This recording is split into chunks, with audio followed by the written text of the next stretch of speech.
اعوذ باللہ من الشیطان الرجیم بسم اللہ الرحمن الرحیم۔ ایک بات عام مشاہدے کی، ہمارے بہت سارے شعراء کو روز کی باریکیوں پر عبور حاصل نہیں ہوتا، بلکہ کچھ دوستوں کو تو بحور کے نام اور اذان تک کا بھی کم علم ہے۔ اس کے باوجود ان کے ہاں روزی غلطیاں نہیں ہوتی، بلکہ ان کے اشعار اوزان میں بہت لپے تلے ہوتے ہیں، اور اظہار کی راہ میں ان کا عروج نہ جاننا کبھی حائل نہیں ہوا۔ یہ امر یقیناً قابل تعریف ہے۔ ایک بات جو عام طور پہ کہی جاتی ہے اس کو بھی ساتھ ملائے لیتے ہیں۔ یہ کہا جاتا ہے کہ ایک شخص اپنی شخصیت میں یا تو شاعر ہے یا نہیں ہے۔ اس کا اصل مقصود کیا ہے؟ اس کا اصل مقصود یہ ہے کہ ایک شخص میں شعری وجدان پایا جاتا ہے، یہ عطا ہوتی ہے اللہ کی طرف سے، اور اس وجدان کو پیدا نہیں کیا جا سکتا۔ اگر وجدان موجود ہے تو اس کو ترقی دی جا سکتی ہے، اس کو بہتر بنایا جا سکتا ہے، اسے کام میں لایا جا سکتا ہے۔ کوئی بندہ شاعر بن جائے، کوئی بندہ عروضیہ بن جائے، لیکن جس میں وہ وجدان ہے ہی نہیں، وہ بندہ شاعر نہیں بن سکتا۔ یہ بات میں اپنے مشاہدے کی بنیاد پہ کہہ رہا ہوں کہ ہمارے بہت سارے دوست ایسے ہیں جنہوں نے مشقیہ طور پہ شاعری شروع بھی کر دی، لیکن وہ شعری وجدان ان کا شائبہ تو اس میں تھا، لیکن وہ ان میں حقیقتاً تھا نہیں، اور اگر تھا تو اتنا تھوڑا تھا کہ اس کو شاید بوسٹ اپ کیا نہیں جا سکا۔ کچھ ماحول کی بات بھی ہوتی ہے، تو وہ لوگ شروع میں بطور شاعر جانے گئے، لیکن پھر وہ شعر کے منظر سے غائب ہو گئے۔ اب اس میں لوگوں کا قصور کوئی نہیں ہے، نہ میں ان کو ان کی نالائقی کہتا ہوں۔ ایک بندے کا مزاج نہیں ہے شعر کہنے کا، تو بلکہ میں تو ایسے دوستوں کو یہ مشورہ دیا کرتا تھا تب بھی کہ بھائی میرے، ہمارے ہاں نثر کے نمونے، اتنی شاندار نثر لکھی گئی ہے، اتنی شاندار نثر لکھی گئی ہے، اب نثر میں بھی تو آ سکتے ہیں، کوئی ضروری تو نہیں وہ اپنے شعر ہی کہنا ہے۔ پیطرس بخاری کی میں مثال دیا کرتا ہوں، ابن انشا کی مثال دیا کرتا ہوں، اور مولوی نذیر احمد کی مثال دیا کرتا ہوں، اور پھر جناب ظفر علی خان کی مثال دیا کرتا ہوں، منشی پریم چند کی مثال دیا کرتا ہوں کہ یار وہ اتنے بڑے بڑے نثر نگار تھے۔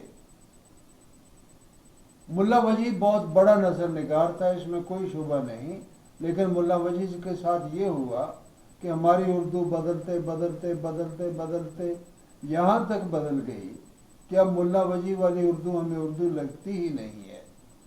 یوں کہہ لیجئے کہ کوئی انگریزی کا اسٹوڈنٹ ہے، جب وہ چاسر کو یا ملٹن کو یا ڈونے کو پڑھ رہا ہو تو اس کی وہی کیفیت ہوتی ہے جو ہماری ہوتی ہے جس وقت ہم ملا وجی کو پڑھ رہے ہیں۔ اس میں ملا وجی کا کوئی قصور نہیں ہے، نہ ان کا مقام نیچا ہوتا ہے۔ زبان میں اتنی تبدیلیاں آ گئی ہیں کہ بہت ساری چیزیں ترک ہو گئی، ان کی جگہ نئی چیزیں آ گئی۔ یہ بات نثر میں بھی ہے، یہ بات شعر میں بھی ہے۔ تو بات ہو رہی تھی وہی کہ اگر آپ میں وجدان ہے تو آپ اس وجدان کو ترقی دے سکتے ہیں، آپ کے دوست آپ کی مدد کر سکتے ہیں اس وجدان کو نکھارنے میں، اس سے کام لینے میں، لیکن اس کا ہونا ضروری ہے۔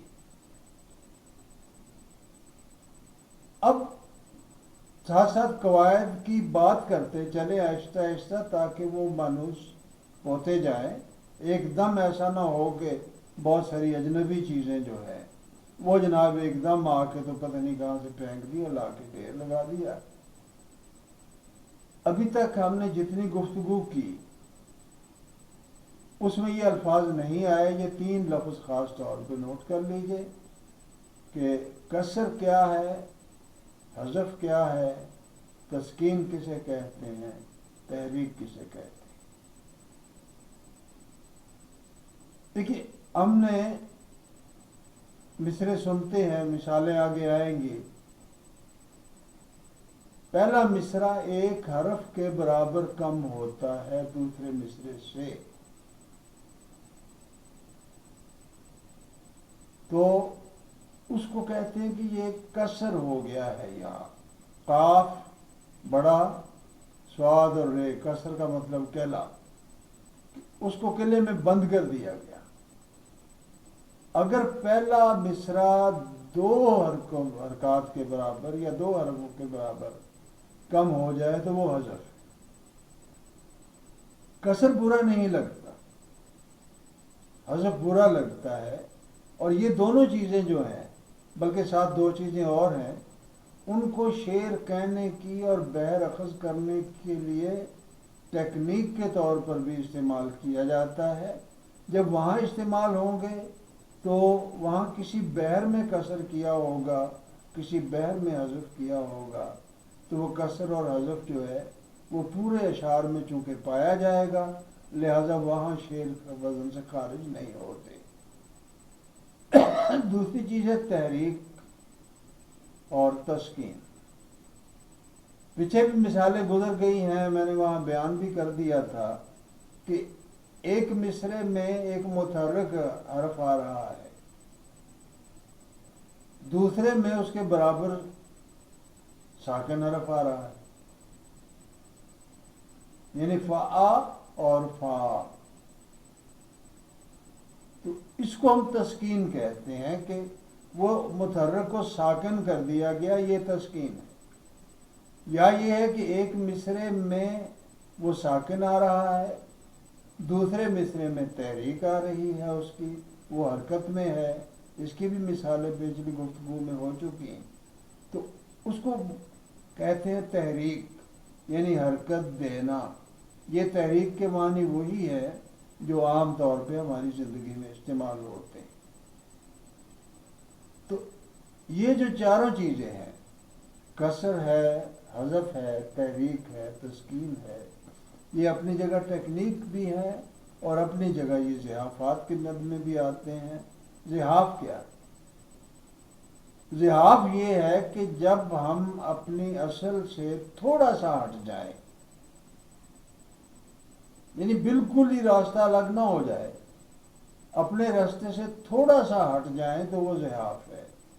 ایک آدھ لفظ میں ذرا ایک طرف پہ ہوئے اور پھر اس کے بعد جناب رک گئے اور واپس آ گئے وہاں، تو یہ زحاف ہے۔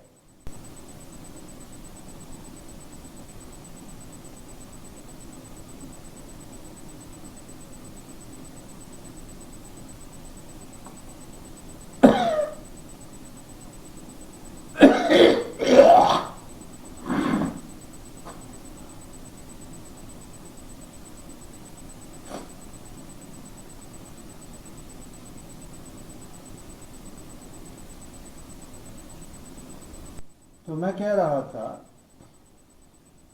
کہ جو دوست اہل ذوق ہوتے ہیں وہ اہل ذوق اس لیے ہوتے ہیں کہ اس کی طبیعت کسی حد تک موزوں ہوتی ہے، اور اگر بالکل موزوں ہو تو پھر وہ شاعر بن جائے۔ یعنی شعری وجدان ان لوگوں میں ہوتا ہے، لیکن اس سطح کا نہیں ہوتا کہ جہاں جا کے بندہ شعر باقاعدہ طور پہ کہنے لگ جائے۔ اگر وہ شعر کہنا چاہیں تو وہ شعر کہہ بھی سکتے ہیں، قدرت نے انہیں صلاحیت دی ہوتی ہے۔ اب مرضی ہے کسی کی کہ وہ صلاحیت کو کام میں لاتا ہے یا نہیں لاتا۔ اور ساتھ ہی ساتھ میرے کچھ مہربان ایسے رہے ہیں ماضی میں کہ وہ شاعر تھے مگر اپنے ہی کہے ہوئے اچھے بھلے شعر کو پڑھنے میں ضائع کر دیتے. ہے نا عجیب بات. خود شعر کہا ہے، شعر وزن میں ہے، سارا کچھ ٹھیک ہے، لیکن جب خود ہی اس کو پڑھ رہے ہیں محفل مشاعرہ میں یا ویسے یا کہیں بھی، تو وہ اس کا دھیان نہیں رکھ رہے، اور شعر یوں لگتا ہے سننے والے کو کہ یہ وزن سے خارج ہو، حالانکہ شعر وزن سے خارج نہیں ہوتا. ان کو پڑھنے کا وہ طریقہ نہیں آتا شعر کا. میرا شعر کو درست پڑھنا جو ہے وہ بھی آپ کی شعری وجدان کا نمائندہ ہے اور آپ کے ذوق کا نمائندہ ہے.